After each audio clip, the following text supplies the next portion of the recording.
Este tema que se llama ¿qué ha pasado con el regreso de Cristo? El apóstol Pedro en esta carta, en este capítulo, el capítulo 3, nos advierte de aquellos que se están burlando, aquellas personas que se burlan de la promesa del regreso del Señor Jesucristo. Déjeme decirle, hay más de 100 profecías en el Antiguo Testamento acerca de la primera venida del Señor Jesucristo. Y además hay 329 profecías. Los que se dedican a estudiar esto de las profecías, dicen que hay 329 profecías que tienen que ver con la segunda venida del Señor Jesucristo. Y si esas 100 profecías de la primera venida del Señor Jesucristo se cumplieron, ¿cuánto más estas 329 profecías de la segunda venida de Jesucristo se van a cumplir? Entonces el apóstol Pedro, recuerde, el apóstol Pedro, si nosotros tenemos un poco recordamos un poquito de la historia del apóstol Pedro, ¿se acuerda? El apóstol Pedro negó al Señor Jesús 3 veces, ¿se acuerda? 3 veces dijo, yo no lo conozco, pero ¿se acuerda que ahí en el Evangelio de San Juan, el Señor Jesucristo toma a Pedro y comienzan a caminar sobre la playa y le dice, Pedro, ¿me amas? ¿Se acuerda qué le dijo? Sí, Señor, sí te quiero. Muchos hacen una diferencia entre la palabra ágape que le está preguntando al Señor Jesús, ¿me amas? Y Pedro responde, sí te quiero. No le dice sí te amo, le dice sí te quiero. Y el Señor Jesús le dice algo interesante al apóstol Pedro. Le dice, apacienta mis ovejas. Y le volvió a preguntar, Pedro, ¿me amas? Y el apóstol Pedro volvió a decir, sí, Señor, tú sabes que te quiero. Y le dice, apacenta mis corderos. Y le volvió a preguntar la tercera vez, Pedro, ¿me quieres? Ya no le preguntó, ¿me amas? Le dijo, Pedro, ¿me quieres? Y le dijo, Señor, tú lo sabes todo. Tú sabes que te quiero. Y le dijo, apacenta mis ovejas. El apóstol Pedro, Dios le dio un corazón de pastor para que alimentara y para que cuidara al rebaño. Y aquí en esta carta nos está diciendo, estas cosas les estoy diciendo para que recuerden, aún después de que yo me vaya, aún después de mi partida, les estoy dejando estas cosas para que las recuerden. Está tan preocupado por la iglesia para que nosotros podamos crecer con la sana doctrina, para que no seamos engañados, que el capítulo 1 nos dice todas las cosas que tenemos en Cristo. ¿Se acuerdan las 3 P que hemos venido hablando? El perdón, tenemos las promesas y tenemos su palabra. Pero en el capítulo 2 nos dice, pero tenemos este peligro. ¿Cuál es el peligro? Los falsos profetas. Y en el capítulo 3 va a ser algo impresionante. En el capítulo 3 nos va a hablar de una de las verdades que nos llenan más de alegría y de entusiasmo. Porque si en esta mañana yo le recuerdo y la palabra de Dios nos recuerda que Jesucristo viene y usted no se anima y no se alegra, es que algo está mal con usted. Si usted estamos esperando el momento que el Señor Jesucristo regrese, y yo solamente pienso ese momento, como dice 1 Tesalonicenses, en el momento que se toque la trompeta y entonces el Señor Jesucristo va a descender del cielo y todos los que han muerto en Cristo, sus cuerpos van a ser resucitados y se van a unir con su alma y con el Espíritu que viene con el Señor Jesucristo. Y dice el apóstol Pablo, en 1 Tesalonicenses 4, y nosotros los que hayamos quedado hasta el día de su venida vamos a ser arrebatados en el cielo. En 1 Corintios 15 dice que en un abrir y cerrar de ojos vamos a ser transformados. Esto mortal se va a vestir de inmortalidad y esto corruptible se va a vestir de incorrupción. En un parpadeo de ojos vamos a ser transformados y vamos a recibir al Señor Jesucristo en el aire y después vamos a vivir para siempre con Él. Y la palabra de Dios nos recuerda que Jesucristo viene, y una de las cosas que nos debe motivar a nosotros y que debemos de estar expectantes cada día es la verdad del regreso del Señor Jesucristo. Y lo que hace el apóstol Pedro ahora es recordarles para que la iglesia esté motivada, para que las personas en las iglesias estén motivadas y estén trabajando y estén expectantes y estén compartiendo el evangelio. Hoy vimos el estudio de Jeremías, el profeta lloraba por la condición en la que estaba el pueblo. Él podía ver como las premoniciones, como los sueños que muchas veces tenemos de una cosa que la vemos tan real que despertamos llorando y que tenemos que ir a ver a la persona. Esta misma noche yo desperté con una angustia en mi corazón porque tenía un sueño, ni me acuerdo lo que era el sueño. Me pasó lo que a Faraón, ¿verdad? Ni me acuerdo, a Nabucodonosor, no me acuerdo lo que era el sueño, pero me desperté bien angustiado. Creo que sí, llegaban y me tocaban la puerta y ya saben, ¿no? Cuando toca un policía para decirle que algo malo pasó con su esposa, y yo desperté así como que angustiado porque me va a dar la noticia de que algo le pasó a mi esposa, pero cuando desperté mi esposa estaba ahí al lado y dije, gracias Señor que fue un sueño. Pero muchas veces nosotros tenemos esos sueños donde vemos algo tan real que hasta amanecemos llorando, hasta a veces es algo tan gracioso que despertamos riéndonos, muertos de la risa, ¿no? O bien contentos. Es algo tan real que aunque no sucedió, para nosotros fue real. El profeta Jeremías estaba viendo la destrucción de Jerusalén.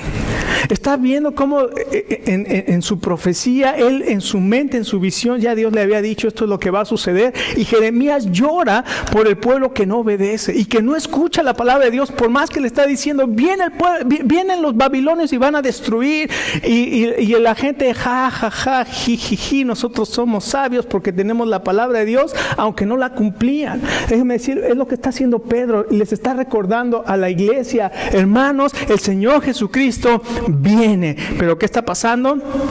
Que la gente aquí algunos están burlando de la promesa de la venida del Señor. Vamos a ponernos de pie un momento y vamos a leer los versos 1 al 9 de 1 de Pedro capítulo 3. Dije 1 de Pedro, 2 de Pedro, perdón. 2 de Pedro capítulo 3. Versos 1 al 9. Y dice así la palabra de Dios: queridos hermanos, esta ya es la segunda carta que les escribo. En las dos he procurado refrescarles la memoria para que con una mente íntegra recuerden las palabras de los santos que los santos profetas pronunciaron en el pasado, y el mandamiento que dio nuestro Señor y Salvador por medio de sus apóstoles. Ante todo, deben saber que en los últimos días vendrá gente burlona siguiendo sus malos deseos. Se mofará. ¿Qué hubo de esa promesa de su venida? Nuestros padres murieron y nada ha cambiado desde el principio de la creación. Pero intencionalmente olvidan que desde tiempos antiguos, por la palabra de Dios existía el cielo y también la tierra, que surgió del agua y mediante el agua.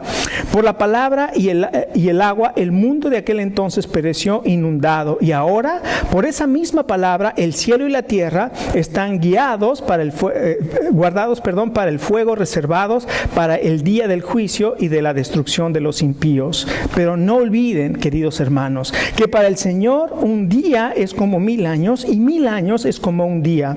El Señor no tarda en cumplir su promesa, según entienden algunos la tardanza. Más bien, Él tiene paciencia con ustedes, porque no quiere que nadie perezca, sino que todos se arrepientan.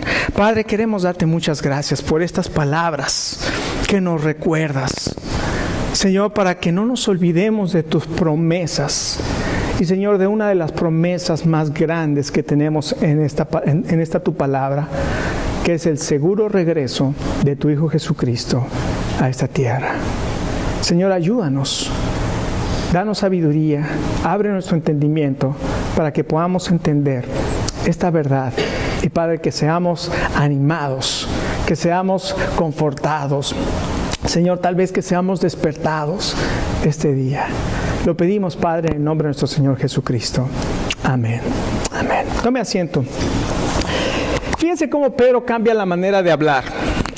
O no la manera de hablar, sino de expresarse. Recuerda el capítulo 2, todo lo que vimos que estaba diciendo de los falsos maestros. Les dice a los falsos maestros y les llama atrevidos, arrogantes. Le dicen que son como animales irracionales, que están guiados por los instintos. Dice, están llenos de adulterio, son insaciables en pecar. Y finalmente termina diciéndoles, ¿qué les dijo al final? Que son como perros que vuelven al vómito y como puercos que se revuelcan en el lodo. Entonces, Pedro está hablando, el capítulo 2 está hablando a los falsos maestros y dice todas estas cosas, pero cuando empieza el capítulo 3, comienza con un lenguaje completamente diferente diciendo, queridos hermanos. Queridos hermanos, ahora ya dejó de hablarle a los falsos profetas para hablar acerca a la iglesia, para decirle a estos hermanos. Le dice, queridos hermanos, esta ya es la segunda carta que les escribo y les estoy exhortando y les estoy recordando. Quiero que estén alertas de lo que está pasando. ¿Y por qué? Porque puede haber personas que escuchan la palabra de Dios, pero como vimos esta mañana en el grupo de vida estudiando Jeremías, pero no la ponen en práctica. Saben lo que es correcto, pero no hacen lo que es correcto. Y el apóstol está diciendo, si saben estas verdades, pónganlas en práctica. La vida cristiana tal vez para algunos se ha vuelto rutinaria.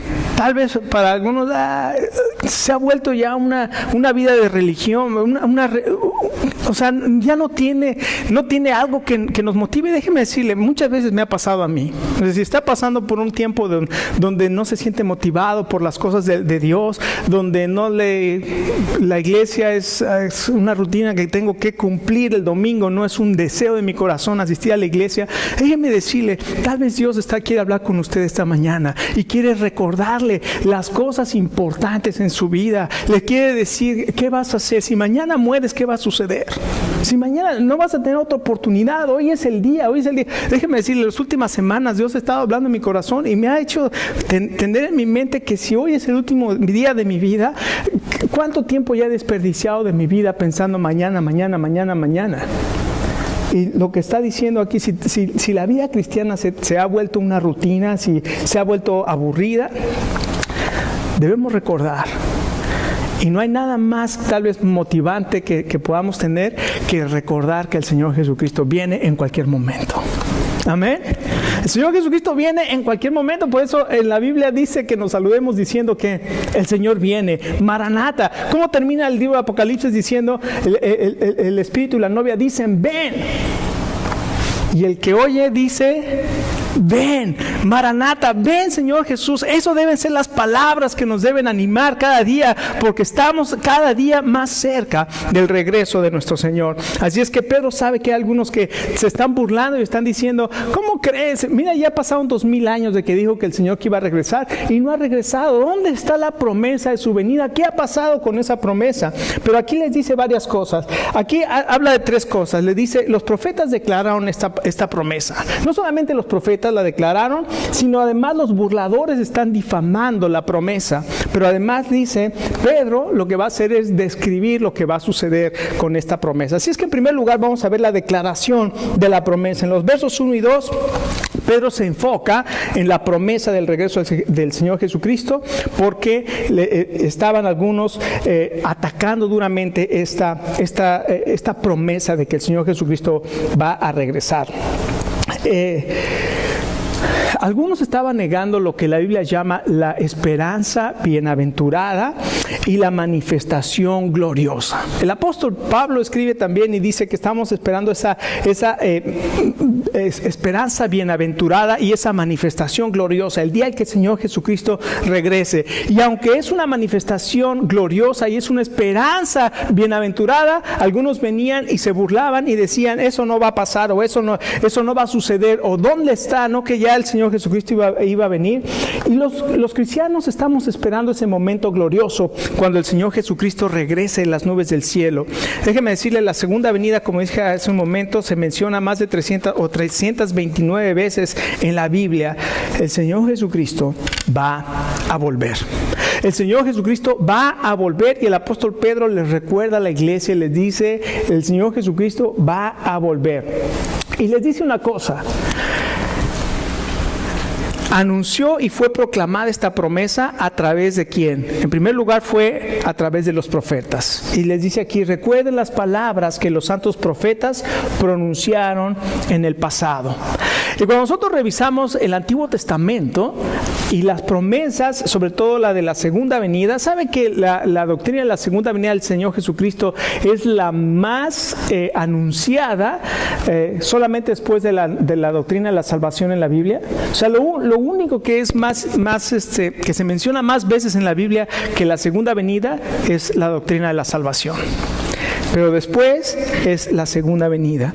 En el Antiguo Testamento, si nosotros pensamos en personajes del Antiguo Testamento, aunque esto está en el libro de Judas, que es el Nuevo Testamento, pero Judas 14, Judas no tiene capítulos, entonces Judas, verso 14, dice que Enoc, el séptimo desde Adán, habló de que el Señor regresaría con 10,000 ángeles.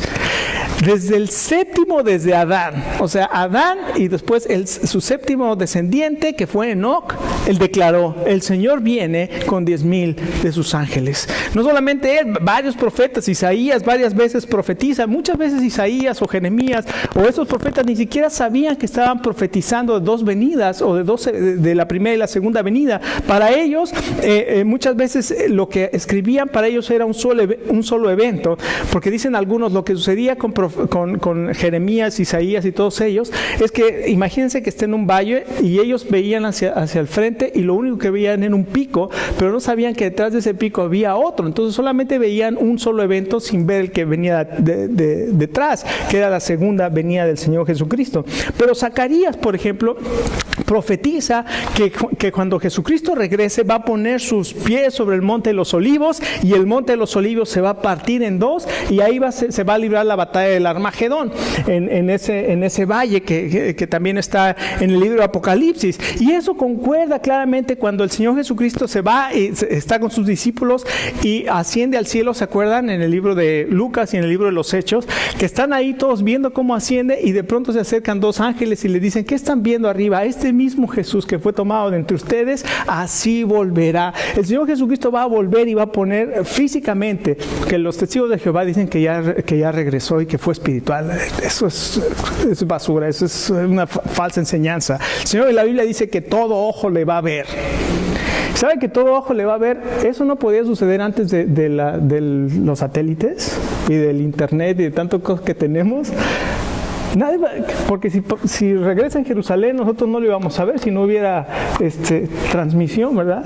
Pero va a ser un evento que de pronto va a ser tan tremendo que todo ojo va a ver que el Señor Jesucristo va a regresar. Y eso dice Zacarías. El Salmo 72 describe a Cristo que ha venido a la tierra para reinar sobre las naciones. El profeta Daniel escribe unas profecías impresionantes acerca del Señor Jesucristo y de su segunda venida. En el capítulo 7 dice, miraba yo en visión de la noche, y aquí con las nubes del cielo venía uno como hijo de hombre, que vino hasta el anciano de días, y le hicieron acercarse delante de él, y le fue dado dominio, gloria y reino. Este es el Señor Jesucristo que desciende para establecer su reino milenial aquí en esta tierra. La palabra de Dios nos dice y nos recuerda en el Antiguo Testamento, Jesucristo viene. No solamente fue a través de los profetas que fue declarada esta promesa, sino que también dice aquí en el verso 2 que también fue a través de los apóstoles, y dice, y el mandamiento que dio nuestro Señor y Salvador por medio de los apóstoles. Primera de Juan 2:28 dice, y ahora, queridos hijos, permanezcamos en Él para que cuando Él se manifieste podamos presentarnos ante Él confiadamente, seguros de no ser avergonzados en su venida. El apóstol Juan igualmente les dice a la iglesia, hermanos, estemos preparados porque el Señor Jesucristo va a venir, y cuando Él venga debemos estar preparados para no avergonzarnos. Pablo igualmente en varias de sus cartas escribe acerca del regreso de Jesucristo. En 1 Tesalonicenses 4 escribe los acontecimientos que van a suceder y nos dice que se va a tocar la trompeta. Y cuando suena esa trompeta, yo imagino ese sonido de trompeta como en la antigüedad, cuando los israelitas llegaron al monte donde el Señor les dio la ley, al monte de Sión, y llegan al monte de Sión y ahí están, y de pronto una densa nube tremenda que se posa sobre ese monte, y dice que se escuchó unos sonidos de trompeta que cada vez iban más fuerte y más fuerte y más fuerte, que el pueblo se puso a temblar y escucharon la voz de Dios que les dijo, yo soy Jehová tu Dios que te sacó de la tierra de Egipto, de casa de servidumbre. No tendrás dioses ajenos delante de mí. Toda la gente estaba ahí escuchando la voz de Dios desde el monte, diciéndole los 10 mandamientos, y después fueron con Moisés y le dijeron, Moisés, que ya no hable más Dios con nosotros. Mejor tú habla con Dios y luego vienes y nos dices. Y se acuerdan, Moisés subía al monte y cuando regresaba venía con la gloria de Dios reflejada en el rostro, que se tuvo que poner un velo porque la gente no podía verlo. Aquí en 1 Tesalonicenses 4 va a sonar la trompeta, y cuando suene esa trompeta, dice la Biblia que entonces el Hijo de Dios va a regresar, va a descender del cielo, y entonces los que han muerto en Cristo, todos los que han muerto en Cristo, van a resucitar. Sus cuerpos van a resucitar. Ellos ya, el apóstol Pablo dice que ausente en el cuerpo es estar presente en el Señor. Cuando una persona muere, inmediatamente o es el cielo o es el infierno. Así de simple, no hay purgatorio. Ya lo cerraron porque no hay fondos para seguirlo manteniendo. No es cierto, nunca ha habido purgatorio. O sea, cuando una persona muere, o se va al cielo o se va al infierno. Lucas capítulo 16 puede leer ahí lo que dice la Biblia acerca del cielo y el infierno. En aquel entonces no había cielo porque Jesucristo no había resucitado. Había un lugar que se llamaba el seno de Abraham, pero cuando Jesucristo resucitó, todos los que estaban en el seno de Abraham fueron llevados al cielo.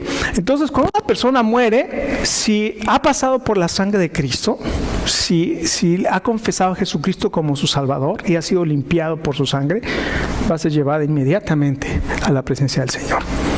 Inmediatamente. Pero una persona que no ha confesado a Jesucristo como su Salvador, inmediatamente va a ir al infierno. Pero ¿qué va a suceder? Ese no es un lugar permanente. Ese lugar, el infierno, ahí comienza a recibir los tormentos de la eternidad. Pero después al final del milenio, lo que se llama el juicio del trono blanco, estos que están en el infierno van a resucitar y van a ir a presentarse delante de Dios. ¿Se acuerdan que la Biblia dice que toda rodilla se va a doblar y toda lengua va a confesar que Jesucristo es el Señor? Allí en ese juicio del trono blanco se van a hincar y van a decir: Jesucristo es el Señor, me equivoqué. Pero obviamente va a ser demasiado tarde, porque Dios los va a juzgar de acuerdo a sus obras. Dios es tan justo que ahí van a estar los libros de sus obras, y cada uno va a ser juzgado de acuerdo a sus obras. Y cuando le muestren por qué está siendo enjuiciado y que no hay nada que lo pueda defender, aún así van a sacar el libro de la vida y le van a decir: si tu nombre está escrito en el libro de la vida, entonces vas a ser salvo. Y van a recordar todas las veces que escucharon del Señor Jesucristo y no pusieron atención. Y ahí estaba la salvación delante de ellos. Lo único que tenían que hacer era confiar y decir: Señor Jesucristo, reconozco mi pecado, perdóname. Y en ese momento su nombre era escrito en el libro de la vida. Pero como no lo hicieron, en ese momento van a ser juzgados y entonces van a ser echados en un lugar que se llama el lago de fuego, donde también el infierno va a ser echado ahí, la muerte va a ser echada ahí. Fíjense que la muerte es una persona, O sea, que la santa muerte, que la muerte es un enemigo de Dios. Lo puede leer en la Biblia, que eso de la santa muerte, la santa no tiene nada de santa y la muerte es un enemigo de Dios. Y la muerte va a ser arrojada en el lago de fuego. Y en el lago de fuego ya estaba ¿quién? Satanás, el falso profeta y el anticristo. Y después de los 1000 años, también Satanás va a ser echado en ese lago de fuego que la Biblia dice que es la muerte segunda. Todo esto va a suceder, y el apóstol Pablo en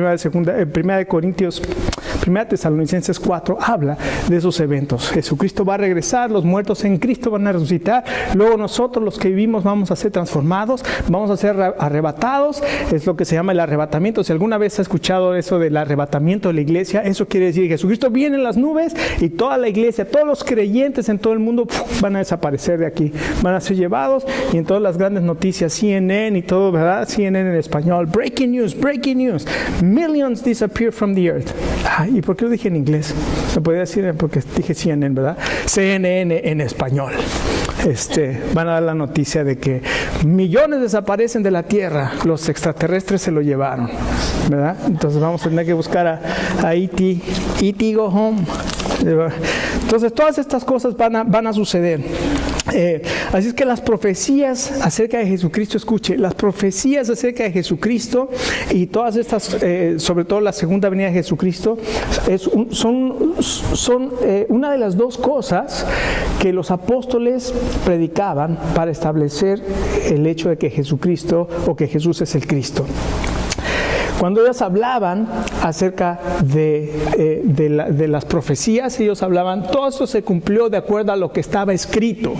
Siempre que los apóstoles predicaban, hacían mención a las profecías y hacían mención a otra cosa. ¿Se acuerdan cuál es? La resurrección. Dos cosas impresionantes: la resurrección y las profecías cumplidas. Y es que la profecía determina que existe una mente inteligente detrás de este libro. Las profecías cumplidas demuestran que hay una mente inteligente detrás de este libro. Estaba viendo un documental que hizo Ray Comfort.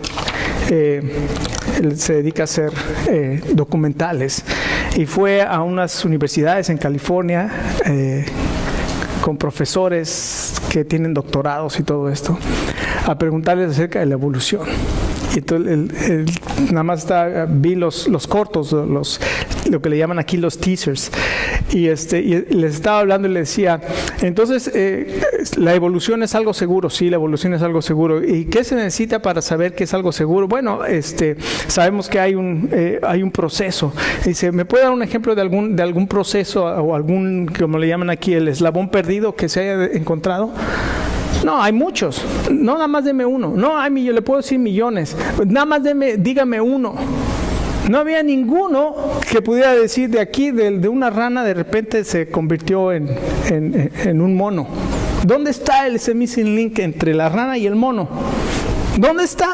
Para creer en la evolución.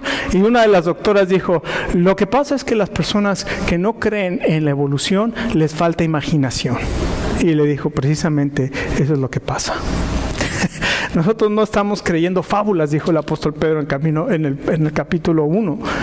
Dice, nosotros hemos visto su majestad y tenemos la palabra profética más segura, a la cual tenemos que estar atentos como una antorcha que alumbra en lugar oscuro.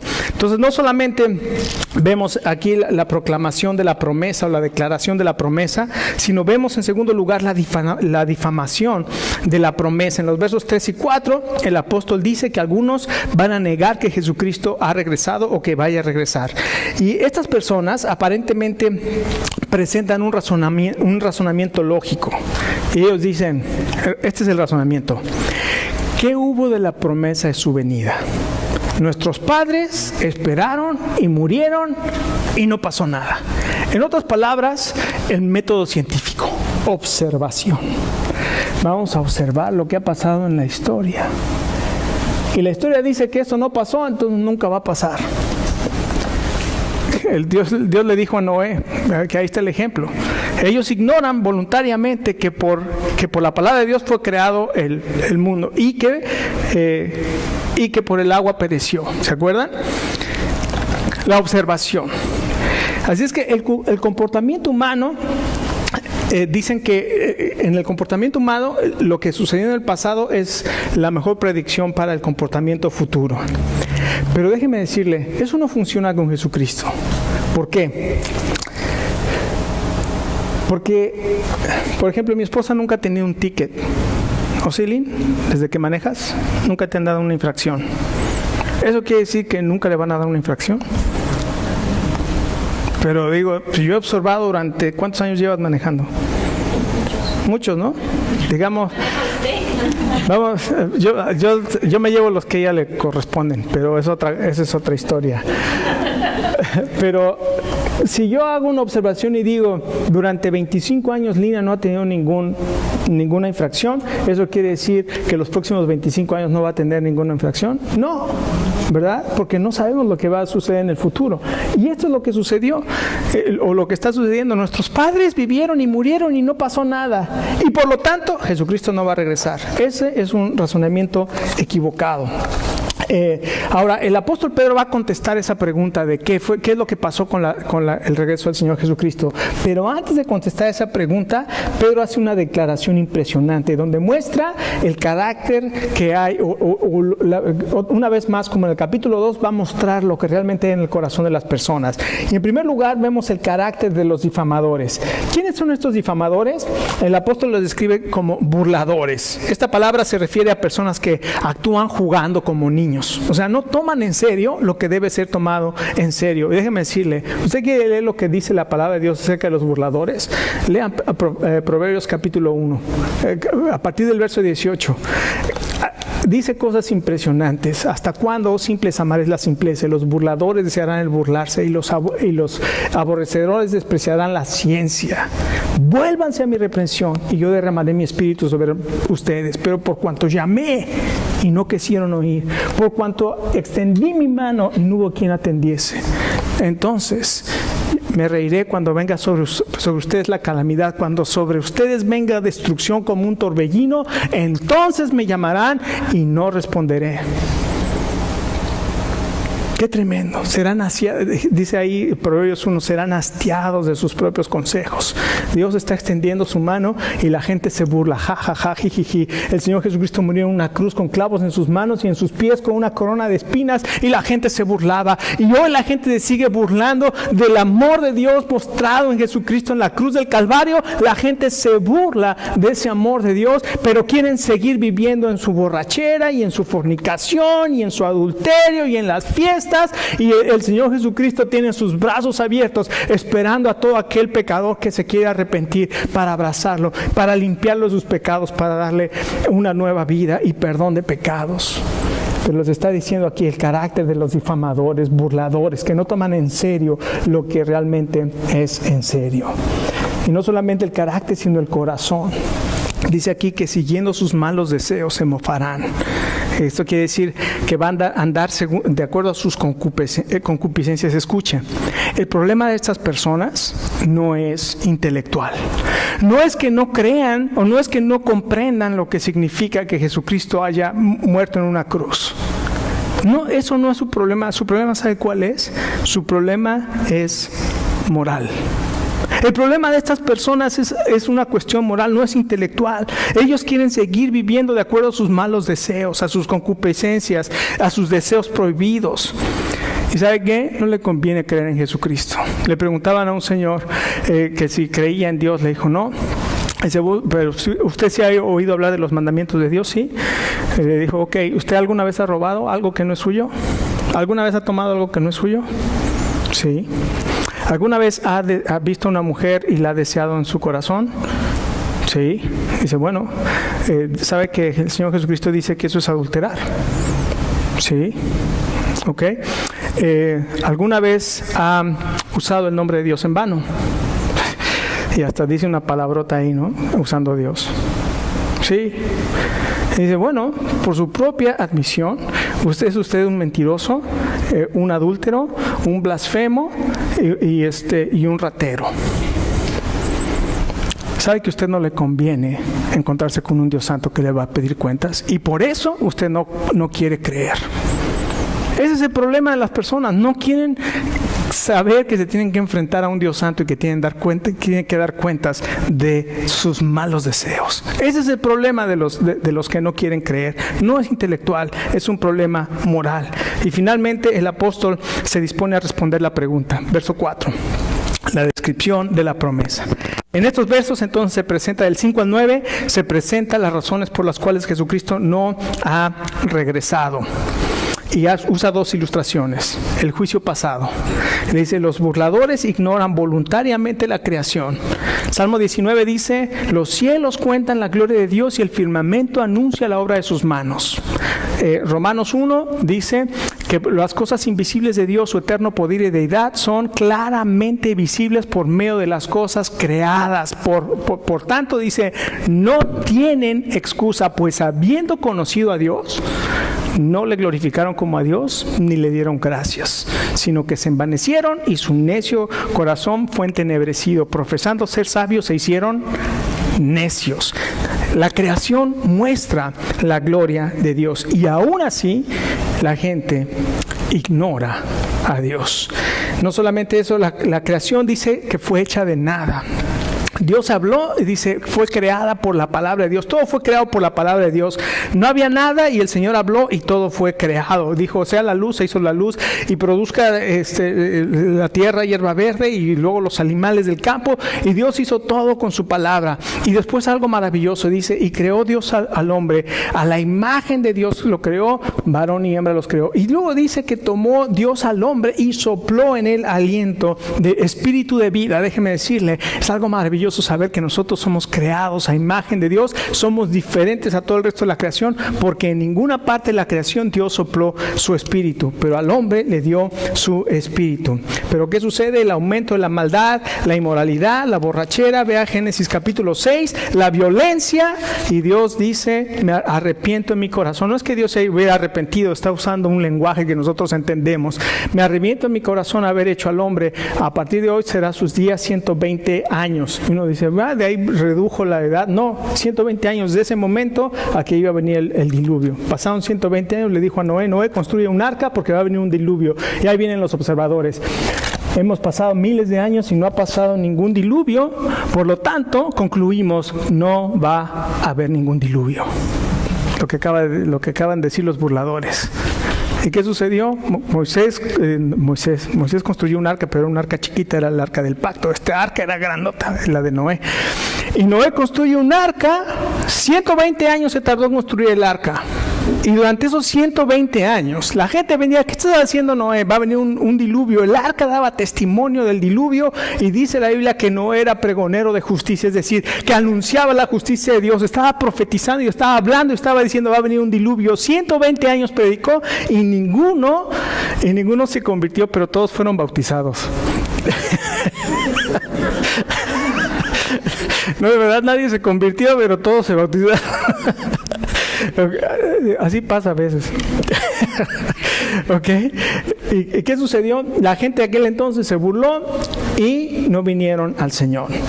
Entonces ese es el juicio pasado, pero ahora también Pedro a partir del verso 7 dice el juicio por venir. No solo fue destruido el mundo de aquel entonces por agua, sino dice que ahora el mundo va a estar reservado para la destrucción, ya no con agua, sino con fuego. Pues, ¿se acuerda que que Dios le dio una promesa a Noé? Le dijo, nunca más voy a traer otro diluvio. No, eso no quiere decir que nunca más se iba a destruir la tierra.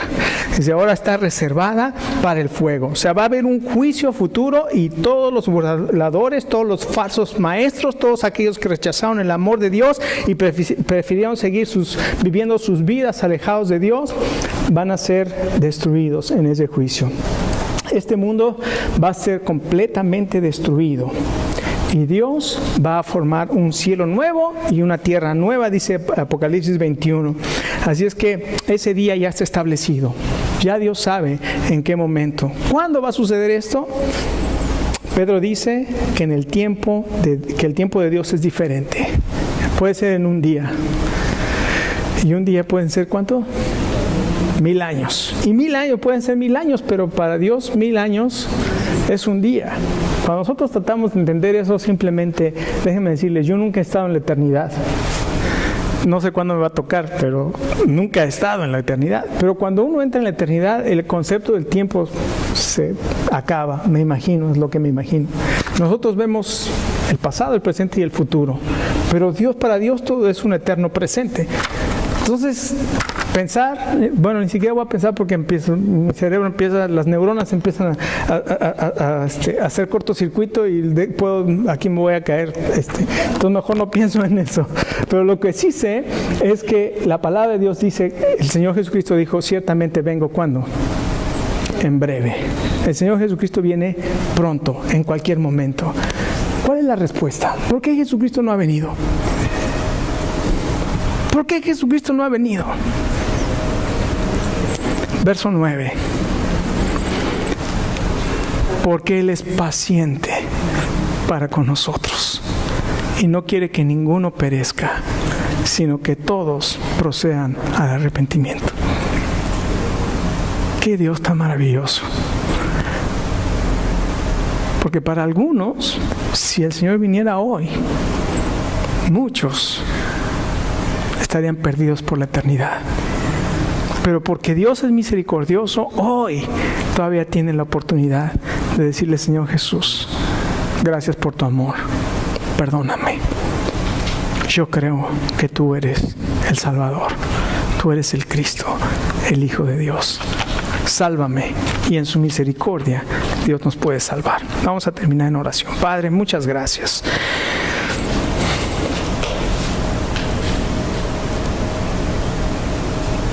Gracias por tu misericordia, Señor. Porque si no fuera por tu misericordia, muchos familiares nuestros estarían perdidos por la eternidad.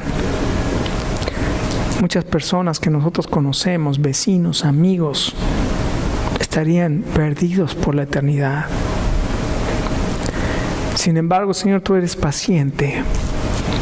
Tu promesa se va a cumplir, pero tú eres paciente. Y estás esperando que la gente se arrepienta. Y que nosotros mismos, Señor, dejemos el sueño Dejemos tal vez nuestra vida de cristiana religiosa y recordemos que tú no eres una religión. Señor, que se devuelva el ánimo en nuestra vida. Que tengamos esa esperanza y ese anhelo y ese deseo, Señor, de ver tu obra maravillosa cumplirse en nuestras vidas. Señor, muchas gracias por recordarnos esta verdad, esta promesa, para que vivamos cada día recordando que Jesucristo viene pronto. En el nombre del Señor Jesús oramos. Amén.